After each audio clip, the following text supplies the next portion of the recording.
Thanks, Chair. Thanks, Chair, and I'd like to welcome the delegation. I just want to put on record that I dispute the points made by the previous questioner. There's been a range of concerns that we've had, many of us have had for several years in relation to this entire project. And I think it would be interesting just to get some figures in relation to the earlier claim there. And maybe they could be provided to us in relation to the provision of termination services, because my understanding is that those services are not provided in St. Vincent's in line with the 2018 Act. If the situation is different to my understanding of it, perhaps you'd provide us with figures in that regard. And I'm not looking for personal details, it's figures.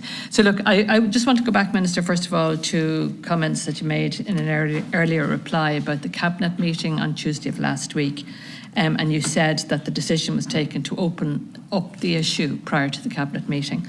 That's hard to understand, because I recall very clearly the Taoiseach going into that Cabinet meeting and saying to the media that he was entirely satisfied with the proposals. He had no concerns whatsoever. And indeed, Minister Roisin made a similar comment prior to the meeting. So anyway, for one reason or another, the decision was taken to open this up. Would you accept, Minister, that it would have been a better way of handling it to make the legal documents and all relevant documents available so that people had adequate time to consider them, rather than trying to rush it through without those documents being available?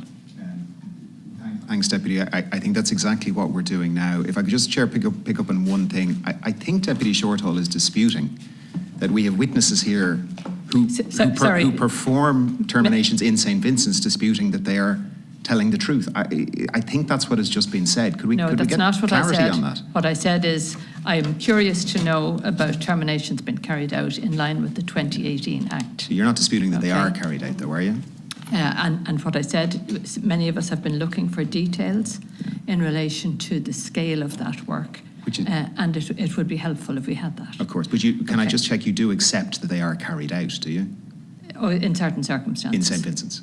I'm sure there are some circumstances where they are carried out, and it would be helpful to get information on that.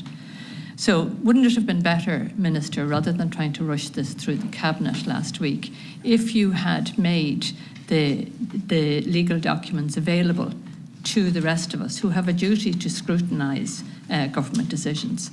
And considering the scale of this project and the amount of public money involved, wouldn't it have been better if you, prior to last Tuesday, had made those documents available? It was important that Cabinet discussed this. If I had made documents available, we've had this debate in the Dáil. I think members of the Oireachtas, including yourself, have very reasonably said, can we see the detail? And obviously we've published all the documents and we're now discussing the detail. It is important, though, that Cabinet has sight of that as well, because were we to release documents that Cabinet had not discussed, as I think we've all discussed in the Dáil before, there could be questions around, well, is this the government view or not, and what exactly does this detail represent? Okay, but by all accounts, the intention was to sign off on this last week at the Cabinet meeting. So as a result of the public outcry, thankfully the documents have now been made available. And I would say to you again, given the complexity of this whole project, the complexity of the documents, and being fair about this and giving people reasonable time, surely the week that we have this week, so it is only a week, it's not 2 weeks, it is only a week that we have to consider these complex documents. I'm putting it to you in fairness, would you be prepared to extend that period in order to allow further scrutiny? Thank you, Deputy. Can I just say, it is 2 weeks, so the documents were released. Sir, we don't have 2 weeks in terms of sessions like this. No, I accept that. I accept that. But the documents obviously were shared last week, straight after Cabinet. So the investigation of it is for 2 weeks. The government decision is that it will be brought back for a decision, but with observations. And I think it goes to Deputy Cullinan's point, which is, are we simply closing down any debate, any consideration? Okay, so I'm asking you, Minister, in light of the concerns expressed here and the very serious public concerns, are you prepared to recommend to Cabinet to hold off for another couple of weeks to consider this matter adequately? I think, Deputy, it's really a matter for Cabinet, but there is a Cabinet decision there. And the Cabinet decision stands. The next time the Cabinet will meet will be next Tuesday. If you would suggest, as the relevant minister, that some further time would be given. Would you recommend that to your Cabinet colleagues? I think, Deputy, let's see how this week goes. I think there's been an awful lot of scrutiny. Okay. I think we have the session today, a Dáil session tomorrow. Okay, so I think so far there has been very, very thorough engagement with this. Okay. Right, Minister, you've given a potted history of this project going on for almost a decade now. Do you accept that the reason for the delay has nothing to do with those of us who have had serious concerns about this project? It's rather had all to do with the fact that successive governments and 4 successive ministers have not been able to bring this deal across the line in a way that ensured either public confidence or government confidence. Thanks, Deputy. I do not believe for 1 second that people. I'm trying to answer. Sorry, maybe just give me a yes or no answer to that. It's not a yes or no. No, but it's not the fault of people who've been raising concerns. Do you accept that? The sentence I'm in the middle of, Deputy, I am genuinely trying to answer. I don't believe that those who are asking questions have any fault. Nor have I heard that suggested. Okay. I think to your second point, Deputy, has this taken a very long time because of the complexities involved? It has, and yes, as you say, I am the 4th health minister who's had this project. Okay, fine. So it's as a result of government failure to bring it across the line. Look, I don't want to get back into this issue about ownership and leasing. I think most people would see those as being very different things.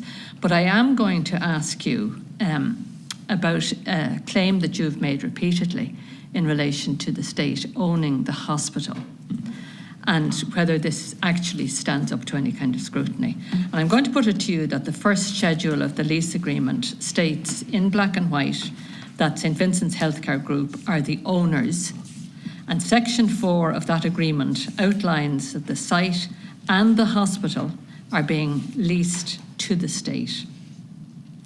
The state is the owner of the building. In 300 years' time, the land would revert to St Vincent's. So just on the building then, Minister, yeah. I mean, what I've just read out and what's in the first schedule is very different to what you're claiming. I might ask John for the legal perspective on why that is the case. Again, it comes down to confusion. So there are 2 different interests in the campus at St Vincent's. There will be a freehold interest, which is held by St Vincent's. I'm not talking about the site. I'm talking about the building. Sorry, this document creates a proprietary interest in land for the HSE. I'm talking about the building, Mr. O'Donoghue. And the building constructed on that would be constructed by the HSE from its own resources, and for a period, and anything on that land for 299 years will be used and occupied in accordance with this agreement by the state. That is not my understanding or the understanding of many others much more qualified than I am of that first schedule. So I'd ask you, would you facilitate the committee by sending us a legal note on that? Absolutely. If you can do that overnight, please, on that particular schedule. I want to then move on to this phrase, clinically appropriate. And it's a phrase that's right across the legal documents. And, you know, the Taoiseach says the phrase was inserted by the HSE to make sure it would not be a cardiology hospital or a neurology hospital or whatever else, and that's to quote his words. However, the so-called fact sheet that was circulated among Fine Gael backbenchers said, and I quote, the HSE will grant an operating licence to the National Maternity Hospital at Ellen Park, DAC, to run the new maternity hospital, and also to St Vincent's, which will deliver some other health services in the hospital, such as dermatology. So can you explain what that means? Because it's been put to us when we query that phrase of clinically appropriate, that's to clarify that it is maternity-related services. But why would the fact sheet contain that reference to dermatology services that St Vincent's would be carrying out in that hospital? Thanks, Deputy. As part of the building, obviously it's a huge new building. Some existing services in St. Vincent's are being displaced, so they're being accommodated in the new works. And to the point on clinically appropriate, because I agree, there are people asking very understandable questions about this, and really they're saying, could this in some way be used for a doctor to say, well, I don't believe that your decision to have a termination is appropriate, so it's being denied. I think a lot of the understandable concerns... Okay, but on this specific question now I'm asking the Minister, because the explanation given for that particular phrase being used was that it's to clarify that it's only maternity-related services, not things like cardiology. And yet the fact sheet talks about services such as dermatology, which is referenced, and potentially others. So that explanation doesn't then stand up to scrutiny. It does, and it's to facilitate the facilities, the current services which are being displaced by the building. And to clinically appropriate, I might ask Professor Higgins for sorry, Minister, sorry, with all due respect, I'm asking you about this because you've been giving that explanation for that phrase. So there will be, are you saying now there will be dermatology services in the new National Maternity Hospital? The facilities that have been displaced by the building of the new National Maternity Hospital will be accommodated in the new structure, yeah. Okay, so that then your explanation doesn't actually stack up. Will they be public or private? Will they be public or, Minister, will they be public or private dermatology services or both? I'd have to check for you, Deputy. Did you? Sorry, can I just come in with one point? So I'm nearly out of time, if you don't mind. I just want to stick with the Minister. So do you accept then that that explanation doesn't really stand up? If other types of services are going to be provided in the hospital building? No, I don't accept that. The explanation does stand up. It stands up on several grounds. We are, to some extent, protecting maternity services also against the pressures of the state. So the state doesn't say we have a state-of-the-art building, we have a lot of extra beds, we have a lot of extra operating theatres, a lot of extra diagnostics. Could we just maybe push in and start using those services? So it is very much around that. But to the core concern around clinically appropriate, because it has been raised repeatedly, maybe Professor Higgins would give a view. No, sorry. Now, Minister, sorry. Hold on. Sorry. I've asked you. You're at the end of your time. Let Professor Higgins in. Thank you very much, Chair. There's another way of interpreting, which is future-proofing for procedures, for diagnoses, for issues that we don't know about yet. 40 years ago, the most common form of contraception in Ireland was the Billings method. Nowadays, we have multiple forms of contraception. I'm very glad of that, many of which we provide for free for women who are pretending for termination of pregnancy care. 30 years ago, I would never have thought we could have done a hysterectomy for a transgender man. In a million years, I wouldn't have thought it, or provide any kind of care to them. Chair. And, sorry, can we keep to and I'm allowed to finish, Deputy. We didn't think this would happen.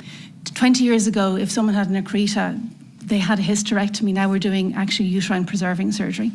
There are going to be tests and procedures and diagnoses coming up in the future that we don't know about yet. And having this clinically appropriate means what is clinically appropriate for the time, so we can continue to innovate for women. Sure. And for me, it is very respectful for women to have that term. Okay, sure. Just my last point on this. I was going to say and quote you there, Dr. Higgins. You've described this as the need for future-proofing. The Taoiseach is saying something else. The Minister is saying something else.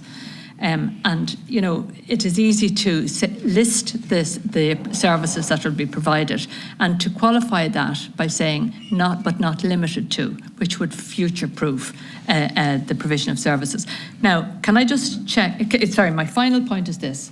We're told that the HSE insisted on including this phrase in all of the legal documentation.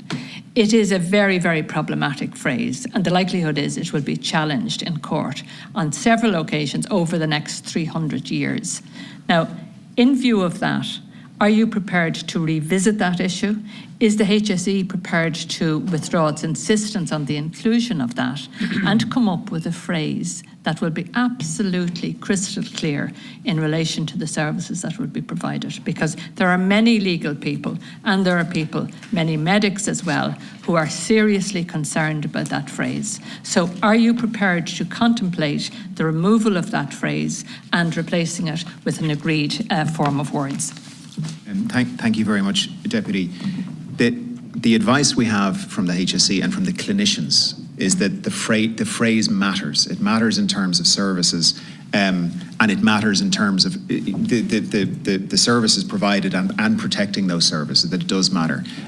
But if it would be helpful, Deputy, and if it would be helpful, Chair, because I agree with you, this has become something that people are focusing on and really asking serious and important questions. I would be more than happy to write formally to the committee with a, and it could be countersigned by the HSE and lay out formally exactly what is meant by this. So we would have a formal position from the government to the Oireachtas. Minister, all that matters is what's in the legal documents. It's not, Okay. Deputy. It's not. Yes, thanks. Merci,